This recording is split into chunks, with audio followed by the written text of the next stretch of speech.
thank you to everybody for your time this morning. Let's say my name is Mitesh Dahnak. I founded and set up the group in August 2012 and I've run it ever since then. Hi, and I'm Iain Richardson, Chief Financial Officer. I've been with Mitesh and the team since June 21. So the plan today is to take you through our financial year 23, which ended in January 2023. Our year end is that 31st of Jan point, but also to take the opportunity to talk about what's happening we see for this year, which will, let's say, in our financial year ending January 2024, and also to look a little further to talk about next year, calendar 24, our financial year 2025. So in terms of starting off about what happened in the year just gone, what I'd say is that it was a year of very solid progress. We were awarded multiple contracts with new and existing clients.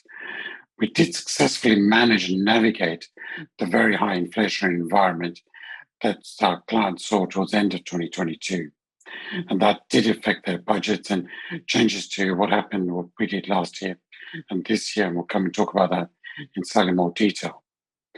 But also what we saw was that water was emerging as an increasingly exciting opportunity.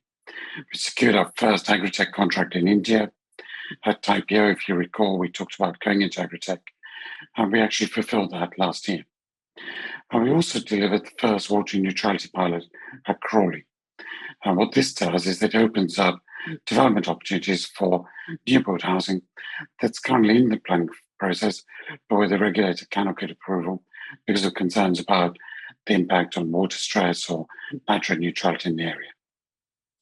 And we also acquired and integrated Mathieson and completed our facility in Toledo.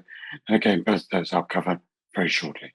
So just in terms of what that means for the year just ended, revenue was up 52% from 36.2 million to 55.1 million. And that really was driven by repeat orders from our existing customers, some new client wins, and geographic expansion into India in particular, on the back of the Uttarakhand contract we secured, and also entering into some new markets like the net water neutrality project Mitesh mentioned. So all of that saw us deliver an adjusted EBITDA of 11.8 million, which is up 76% from the previous year, and an adjusted PBT figure of 10.1 million, again up 79% from 5.6 million the previous year. So that resulted in an adjusted diluted EPS of 25.6p and has enabled the board to declare a dividend of 1.2p, up 20% from the previous year. However, we did end in a net debt position of 3 million compared to a net cash position of 4.1 million the previous year. And that really was around the impact on our working capital profile, which changed during the year. We saw during the course of the year, lead times for key components increase. So in order to ensure that we could still deliver those projects in the timeframes we'd agreed with our customers, we had to order upfront all of those key components for the whole of the project. So as an example, in terms of lead times, we saw heat pump lead times increase from 3 weeks to 3 months. So at the point at which we were ordering those components, once they arrived in the UK, we obviously had to pay for those items. And at that point, legal title had passed to us and we could then invoice our clients. So this is a change for us during the year, as typically we would operate on a call-off basis and effectively be able to invoice our clients for the work done and receive payment before then paying our subcontractors. We also saw a heavy Q4 bias in terms of our delivery program, which resulted in higher than normal trade and other receivables at the year end.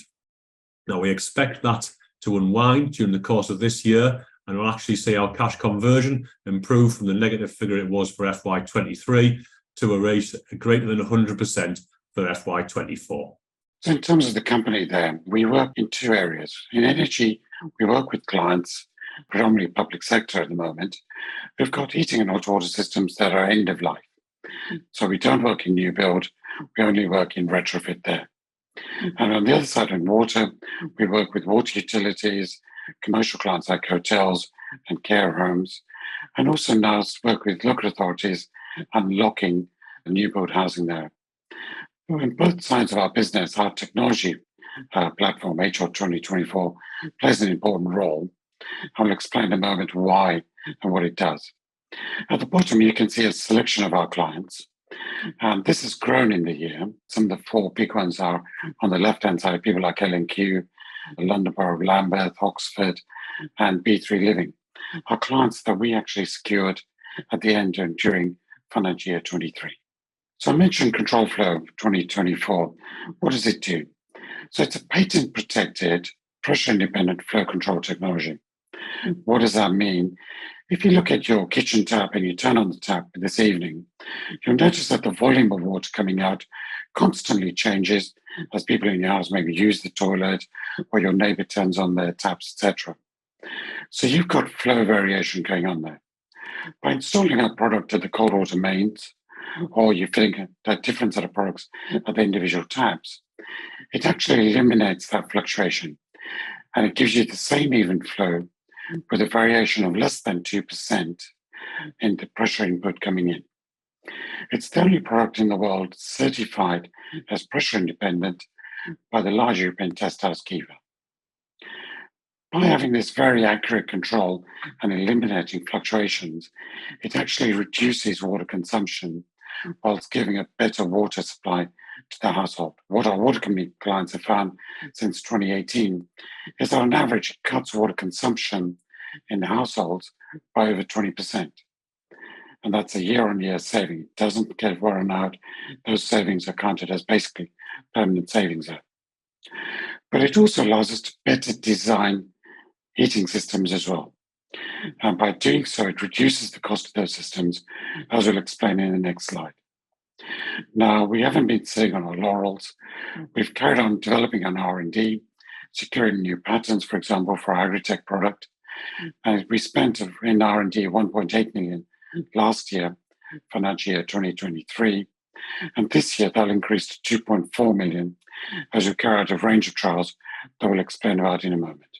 So in terms of our addressable market, well, our addressable market continues to grow. As I'm sure you understand, we're really driven in terms of what we're doing by the issue of climate change, both in terms of reducing emissions, which is what's driving our energy business, but also mitigating the impacts, which is driving our water business. So in energy, net zero goals have been adopted by governments and organizations worldwide. You can see the sort of targets that the UK and the Dutch have set, but also individual local authorities are setting their own targets as well. And what we're seeing is a common focus on using heat pump technologies in buildings. As I say, as a company, we're completely tech agnostic. There's a lot of talk about hydrogen, but right now, people look at heat pumps as providing a proven solution. And if you look at where those goals are, you can see the potential spend both in the UK and Holland that builds up that £4 billion per annum addressable market that we can see. In terms of water stress is a global issue. So in the long term, we can see a bigger opportunity there than on energy. But in terms of the markets that we're active in, you can see the elements in that roundel, and you can see even now that is a substantial prize and a market size that we can target as we're going forward. In terms of the growth strategy, it's as we've set out at the IPO, it's two strands, organic and inorganic growth. On the organic side of things, the energy sector, we will continue to strengthen our core team, particularly around engineering capabilities, and that will enable us to secure those large opportunities within the domestic housing sector. And in addition, we will look to build on the good work in FY23 for our commercial team and continue to strengthen that offering.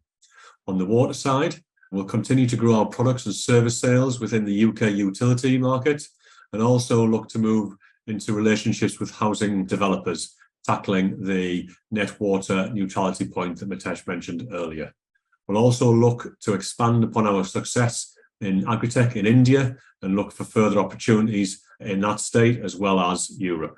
And also within the UK, we're now looking to roll that water neutrality solution out further across the local authorities that are affected.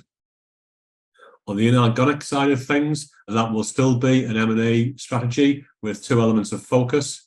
In the UK, it's identifying bolt-on opportunities which deepen our engagement in the current sectors as well as those adjacent to that. And both Mathewson and Welltherm acquisitions, which were previously completed, are good examples of that, with Mathewson allowing us to enter into new sectors such as the healthcare sector in the coming year.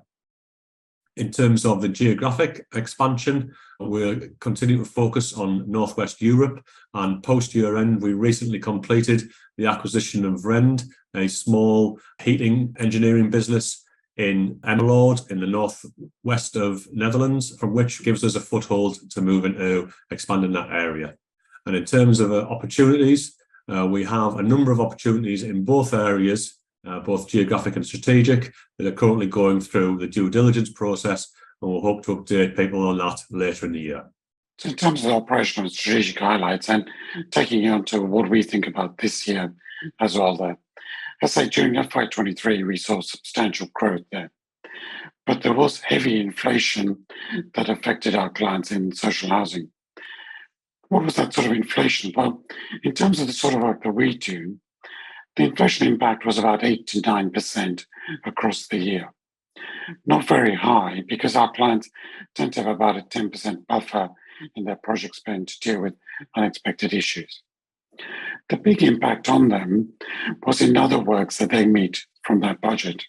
So this is general retrofit works, and also things like insulation and cladding buildings and the like. And if you look at the ONS data, that's showing that inflation for general retrofit was about 20% across the year. And for insulation products, in terms of materials, people were seeing inflation of 50% in year. So as you can imagine, that was completely unexpected and a very, very big problem for our clients there. Part of the mitigation that they put into place was basically, in terms of what we do, is to move lower value, higher margin projects forward into FY23, and higher value, lower margin projects getting delayed into the current year, FY24. As a company, we were able to move our teams around, secure the materials required, because this was happening very late in the year in our Q4, and still deliver those projects on time and to budget for our clients. As you can imagine, that's really deepened and strengthened the relationship, and we are regarded as a very trusted partner there. But coming into this year, that impact is still working its way through the system there. As we'll show you in a moment, one of the things that our clients have done is really focus and decide on a particular mix of projects there that actually hurt our margins for this year. In terms of the amount of work they're doing with us, that's increased. As we said in our trading update, we expect to exceed the provisional revenue forecast for the year. But our margin is reduced there. What our clients have also done is to change their building retrofit strategies. Specifically, what they're doing is they're reducing the amount of insulation they're doing, and therefore taking away that pressure on their capital budgets. And again, that'll unwind, and that'll bring benefits to us from next year that we can see calendar 2024, financial year 25. So it's because of these changes that while this year there is some pain, actually for next year, we can see a reversion to a normal mix of projects, and hence margins in energy from that point there. In terms of water, water grew very well in 2023, and water right now is going faster than we expected at IPO. We're already in the agri-tech sector in India. We've got trials going on in Spain. They'll take some time right through this year to confirm, but once it's approved, then we'll start offering our solution in Europe. We also have the new solution around the English local authority areas, Crawley, one of them, around water neutrality. And as I said, this is a potential solution for the circa 120,000 new build homes in the UK that are currently going through the planning process, where the regulator cannot give approval because of net water and nitrate neutrality concerns. We have a very simple solution. As you can imagine, we're talking to a number of developers right now. And we're also trialing a direct B2C product offering. What Crawley showed is that by installing the product in the cold water mains, it actually helped your gas boiler work more efficiently. And so people saw savings on their utility bills, gas and water, of over £350 a year there. So we're doing a trial which is extended to basically explore whether we can offer the solution directly to householders, and if we can, that'll extend us into B2C territory as well. So I mentioned about the mix of projects. So the control flow technology allows us to design systems more accurately. Now, our core business is systems that provide communal or district heating, where you may have a plant room inside the building or in a neighbouring area that supplies a hot water ring main that circulates around, providing heating and hot water to each flat. Or you might have a ground source heat pump system where you've got a heat pump inside the flat that's concentrating the heat to provide heating and hot water for that individual resident there. Because our technology allows us to better design these systems, we can design more accurately the demand, and that reduces the size of the system and the pipework and the plant room size there. So we can better and more easily install in narrow building spaces. As I said earlier, we only work in retrofit. So you can see in the three examples there, the benefit depending on the particular building design. So the one on the left was actually a building design where space wasn't a constraint. You could do it quite well. And although our technology had a benefit, quite significant, it wasn't as substantial as you can see the one in the middle. And the one at the end, again, is a very standard design piece. Again, very lot of space there. And again, the benefit is reduced compared to other ones. So you should look at us basically as a company that has a range of products that makes a range of margins depending on the particular mix of properties that are being chosen. And as I say, what we see this year, which is exceptional in our experience, is that in terms of the framework contracts that we hold, places like Leeds or Camden, or in terms of the three organisations around Watford that we announced at the end of last year, by chance what they're choosing is to focus on buildings where actually our margin is more traditional, think, sort of the first and third rather than the ones in the middle. So this is what's hurting our margin mix going forward in this year.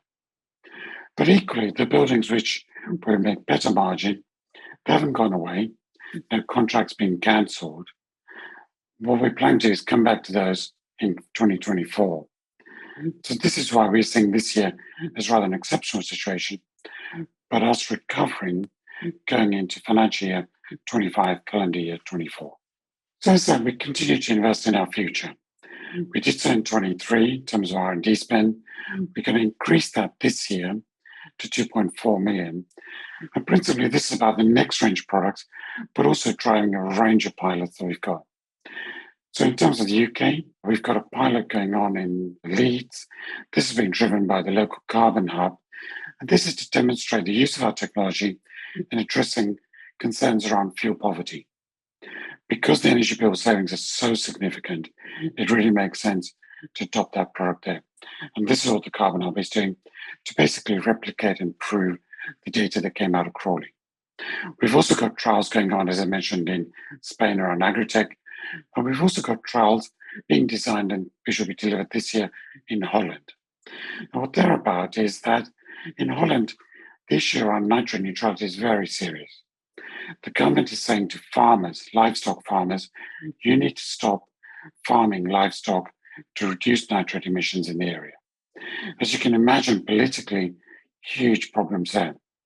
And what we're doing is talking to in a couple of regions to say, let's trial our technology based on Crawley and just show you what we can do, and maybe it's an easier solution. And as you can imagine, if we can prove it, it goes well, there is a great opportunity there. We've also deepened our patents, as we mentioned, deepened the wall that protects us. We've got new patent applications that have gone through, and we've got new technologies under development, which we hope to announce and share with you later on this year.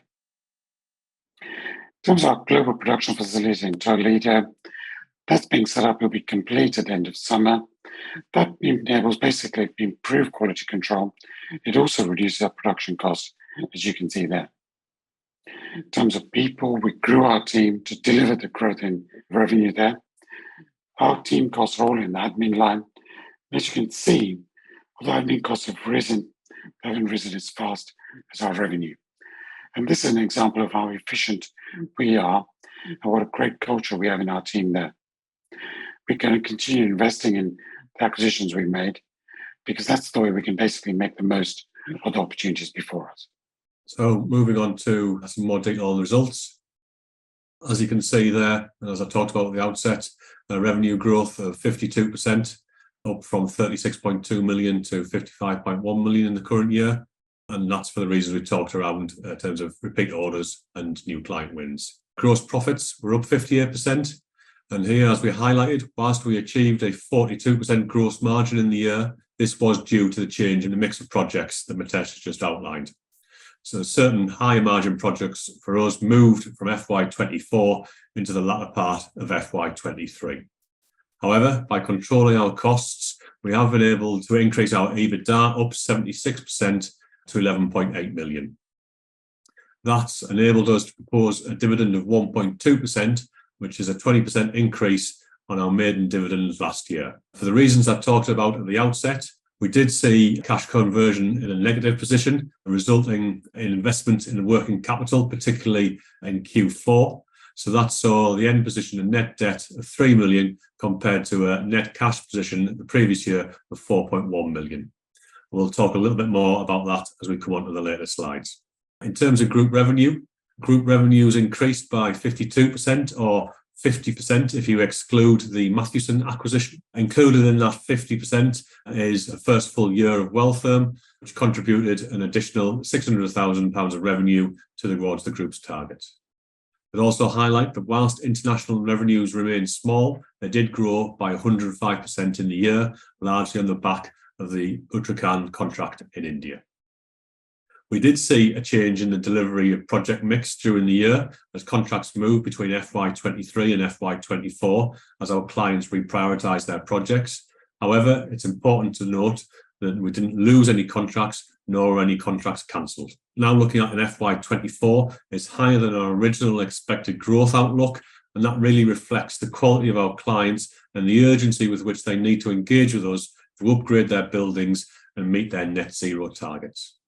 So as we sit here today, we currently have a record order book of 130 million, of which 62% is anticipated to be delivered in FY24, and that equates to approximately 80 million. We do anticipate securing additional work during the course of this year as normal to ensure that we can deliver our FY24 targets. The income statement. So what this really highlights, as Mitesh briefly mentioned, that by managing our costs, we only saw an increase in admin expenses of 26% compared to the growth in revenue of 52%. And really that growth in admin was largely in headcount, particularly around project management and engineering skills and resources. In addition, included within that is a £1.3 million investment in R&D, and that really reflects the increased product development that we undertook during the year, as well as those trials which we commenced during the year to ensure that the long-term growth and success of the company are well placed. We're also looking to expand our IP portfolio and as we look to enhance our product offering. So we expect in the current financial year that R&D will increase again, somewhere in the region of 2.4 million. Despite these investments, we did deliver an increased EBITDA margin up from 18.6% to 21.5%. And PBT was also up 79%, which resulted in an adjusted fully diluted EPS of 25.6p. So in terms of the balance sheet, a few key points to pick out here. Accrued income was 22 million, and that's included within the trade and other receivables figure. And that's really around the heavy Q4 bias, with those revenue being recognised later on in Q4 for those delivery projects. So here we completed those works, but not yet been able to invoice it. And this was partly due to the assurance process introduced by the government in November 22, which caused a backlog in the approval process of completed projects. Unfortunately, until the assurance is granted, we are unable to invoice for those projects. However, post-year end, this position is now unwinding, and we now have 54% of that accrued income converted to cash. We did obtain an additional overdraft facility with our bank, HSBC, for a further 2.5 million. And at the year end, our net debt position was 3 million versus a 4.1 million cash position at the previous year end. In terms of cash flow, we've really covered the working capital investment in the previous slide, but also it's worth highlighting CapEx was lower than last year, as last year really saw the investment in the Toledo plant in Spain. CapEx this year was really focused on expanding the Welltherm drilling rig fleet, and we acquired 3 new rigs during the course of the year. In addition, we also acquired Mathewson, and that consideration was 1.6 million. So in terms of this net debt bridge, really this is showing the movements throughout the year, the largest one being that increase in trade receivables of 16.8 million, and that really reflects that heavy Q4 bias around the accrued income position. As I say, we did finish the year at a net debt position, but we do expect cash conversion to significantly improve from last year, and expect that to actually be greater than 100% in the current year as we return to a net cash position by the year end. So in terms of moving to the summary and outlook, so say FY23 for us was a year of substantial growth. As a business, we grew substantially in turnover, in terms of customers, and also in terms of profit as well. Record revenues, that record adjusted PBT there. But the high inflation did affect our client budgets, causing individual projects to move between financial years. However, no contracts were cancelled, and I think that's testament to the strength of our relationship and the value of the solutions that we provide. We had a number of contract wins, and I said a number of multi-year contract wins there as well. And the Agritech and the net water neutrality pilots opened up new sector opportunities for us there. And finally, we also completed 2 acquisitions in the year, and again, it allowed us to enter new markets and geographies. Looking at this year and looking at next year, calendar 24, clearly one of the things that's happened, which has caught us by surprise, is that impact that our clients had on them because of inflation has meant that they've gone and selected a set of projects for our energy side where essentially our margin is lower. And therefore, that's had an impact overall in the group. Our order book is at record level, £130.4 million, with 62% or £80 million expected to be delivered this year. What we did in that respect was in the last few weeks is go and talk to every one of our clients and ask them to confirm that are you going ahead with that project, or which one are you going ahead with there, and have you got the money in the budget to do so there.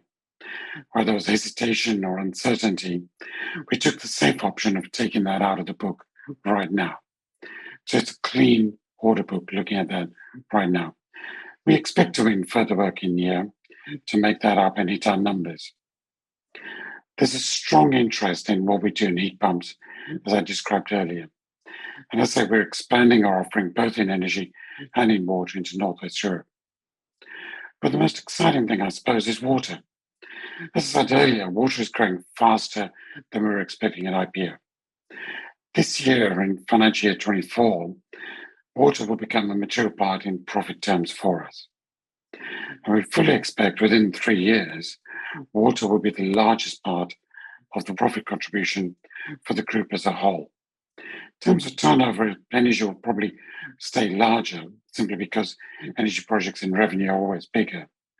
But in terms of profit contribution, we think in 3 years' time, water will be bigger there. So we are seeing, let's say, for 24 revenue targets higher with high single-digit PBT margins.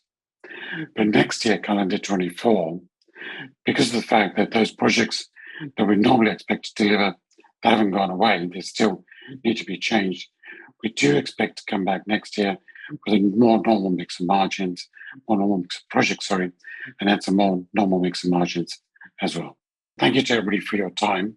I do appreciate this year is a difficult year, but in terms of the fundamentals of our business, they really are unchanged.